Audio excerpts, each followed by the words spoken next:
Sadhguru, we just talked about Vande Mataram. Why do we call our country Matram? Why not Patram, Pita? Why Matram? Why it's motherland? Why not fatherland? Why not both? Because though essentially a nation is a people, Yes. but the boundaries and the definition of a nation comes from a land. Yes. A land or earth, we've always seen it as mother, because if we sow a seed, life comes back at us. Yes. So we see it as a woman. So, almost everywhere except in certain very martial cultures, always nation has been seen as a woman or a mother, because it's a definition of a defined aspect of geography which makes a nation in a certain sense. Yes. Is that the only reason? When did it begin? I would say it began with this nation because this is the oldest nation on the planet. It defies what people think is a nation today. The modern nations are made. People are making nations based on language, religion, race, ethnicity, maybe a little bit of ideology, one or two. Essentially, it is the sameness of people which makes a nation.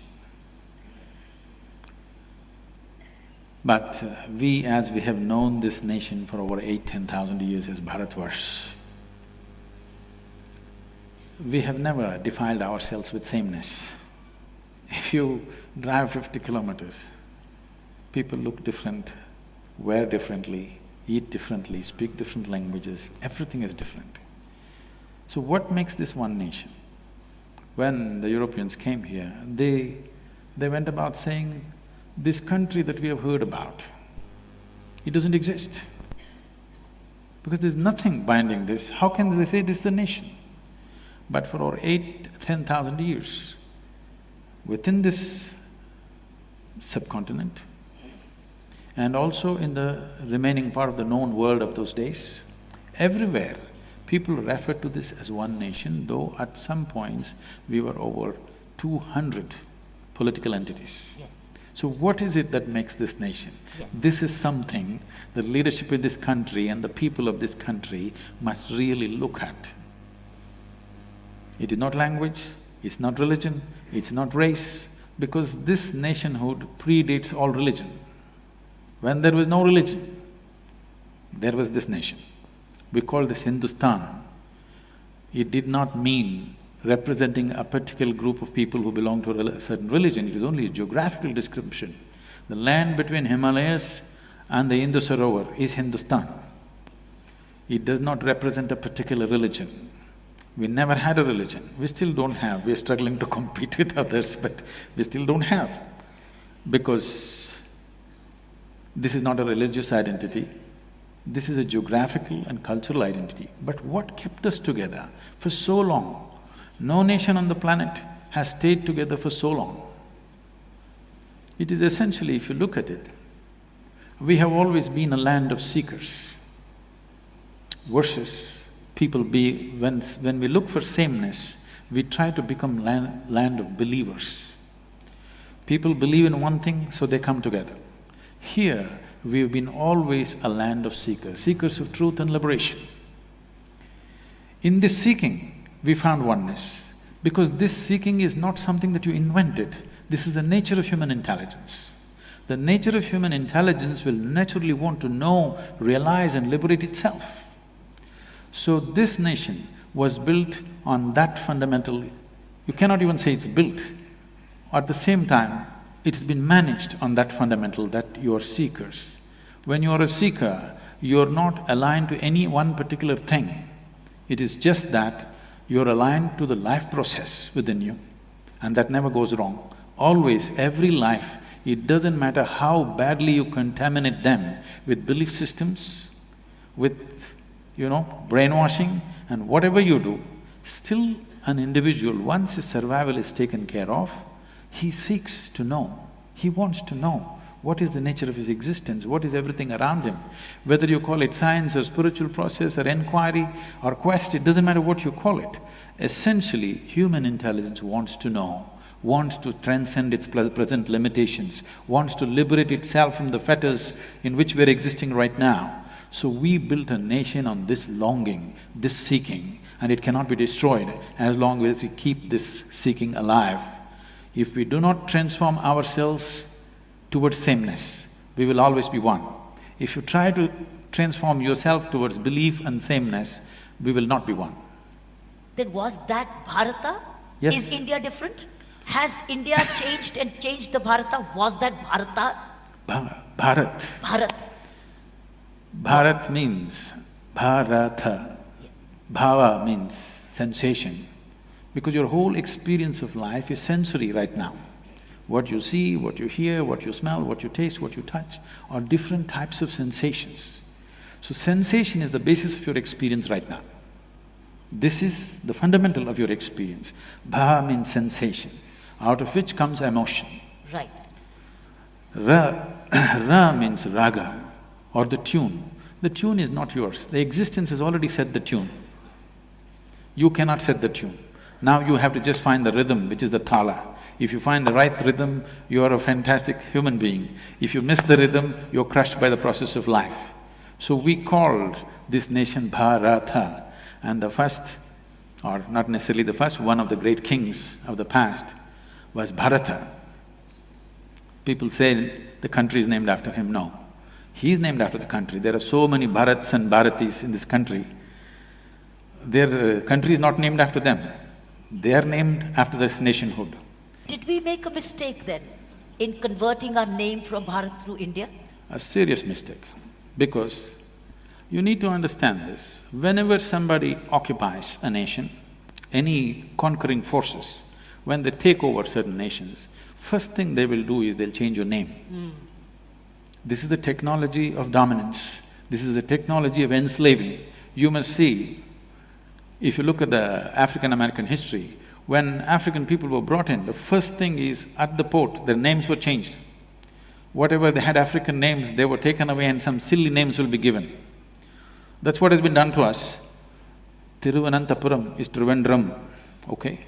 Chennai is Madras. We don't know whether we're mad or we're rascals. Like this, India, what does it mean? It doesn't mean anything.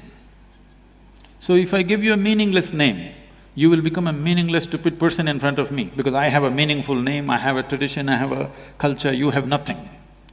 So in that context, we have become India. This is the first thing, because the concept of a nation must sink into everybody's mind. Yes. Because nation is just an idea. When this idea burns through your mind and sinks into your heart and your passion is risen towards that, then you have a real nation. Otherwise, nation is just in the paper. This is the unfortunate reality for us right now. So at least when they left in 1947, the first thing we should have done is change the name in such a way that it resonates in some way in everybody's mind. Right. Now you are using an English name for an Indian nation. Hardly 2–3% of us can speak English language in this country properly, okay? The remaining people are essentially left out. I think this is one thing I would like to request the present Prime Minister. We must rename this country in a way it reverberates in everybody's hearts. Wow.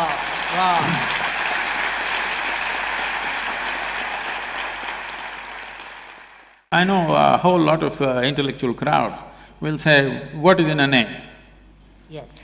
Okay, call yourself Tobu, call yourself Momo. People are doing that. Yes.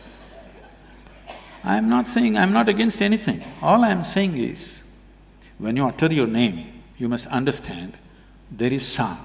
Whatever we utter is only a sound. The meaning is only a psychological thing, a social thing. Right now, if I say Kiran, it's only a sound. The meaning is psychological and social. Leave the meaning of it. The sound is existential and it has a power. Bharat has power. This power has to reverberate through everybody's hearts in this country. And the idea of what it means to be an Indian, the fundamental concept, 5 things you must know about being an Indian. This must get across to every human being.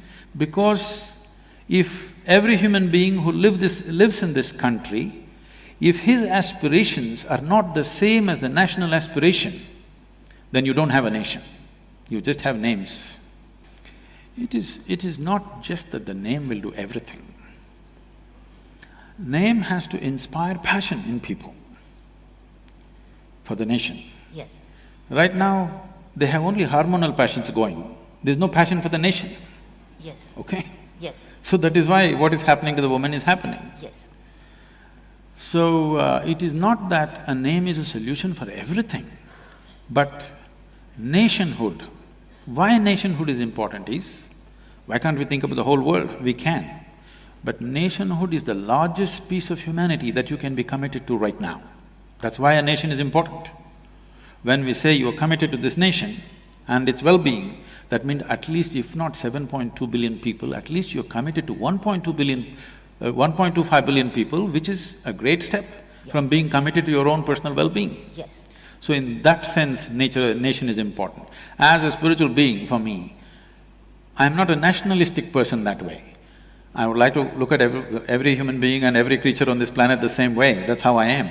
But nation is important because the scope of one's passion, involvement and concern has expanded beyond likes and dislikes of 2 people sitting here. I think with the return, as we notice, return of Hindi much more. In the last 10 days, Hindi has returned much more. So we might hear Bharatvasi much more, Bharatiya much more. You're leaving us out, we are from the south. Then you learn a little bit of Hindi then. No, we won't. You won't? No. Why? That is why I'm telling you, it is not the sameness which binds us. We are different people, but we are fine together. That is the nation, that is the nature of this country. That is what has to be encouraged. Okay. You don't try to teach everybody Hindi. You don't try to teach everybody Tamil. I speak Tamil, you speak this thing, you eat paratha but I eat idli, I think that's the best thing, you think that is the best thing, it doesn't matter. But we have no issues. In the same family you can work… 5 people are there, they're worshipping 5 different gods, but no problem, in the same room. I don't see an imposition, I see more of a promotion. That's what I feel. That will happen anyway.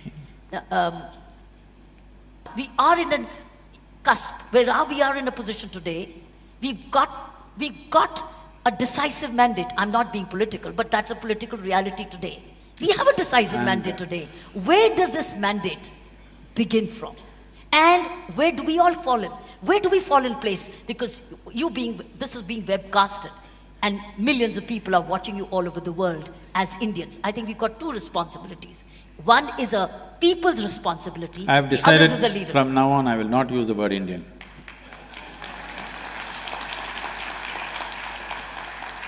Why? Yeah, I would like to use the word Bharat. I told you, Hindi is coming in. I have started the movement. That's the Hindi name of India anyway. No, it is Hindustan. We also call it Hindustan. Yes, actually Hindustan describes the geography, Bharat describes the culture.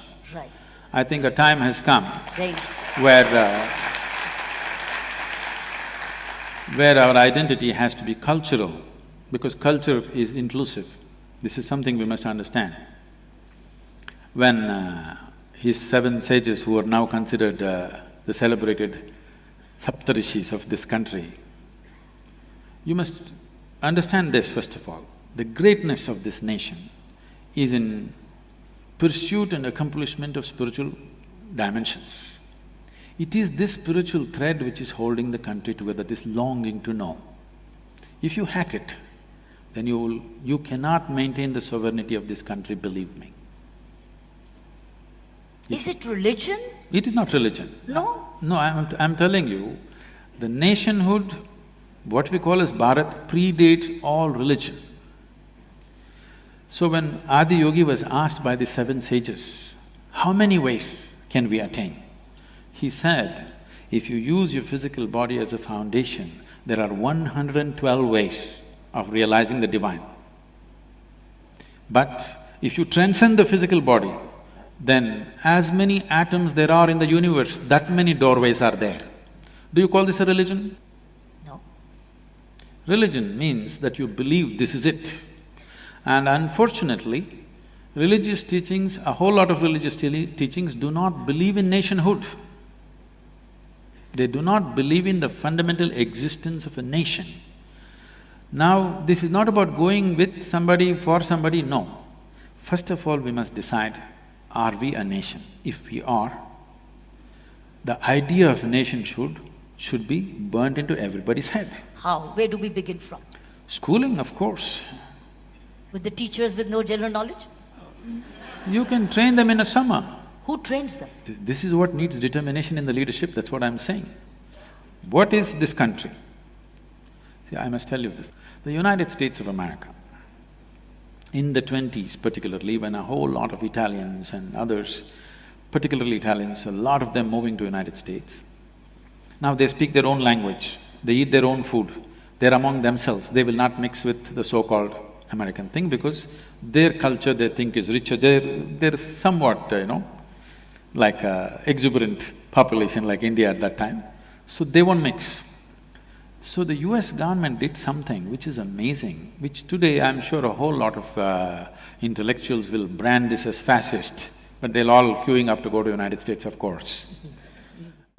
US government made posters. For Germans, one kind of posters, for Italians, one kind of posters, Jewish people, another kind of posters. Within the kitchen of every home, they must fix this poster, okay?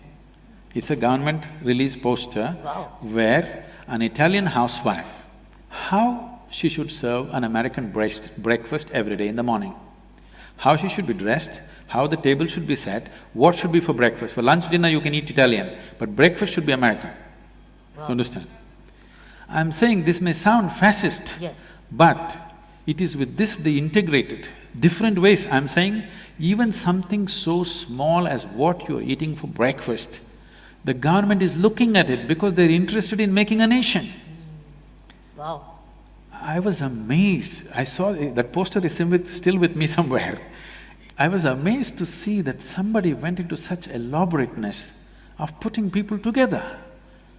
If you'd left them like that, they would all be separate nations within a nation and fighting with each other. Absolutely. Whatever said and done, America is such a melting pot, but one nation,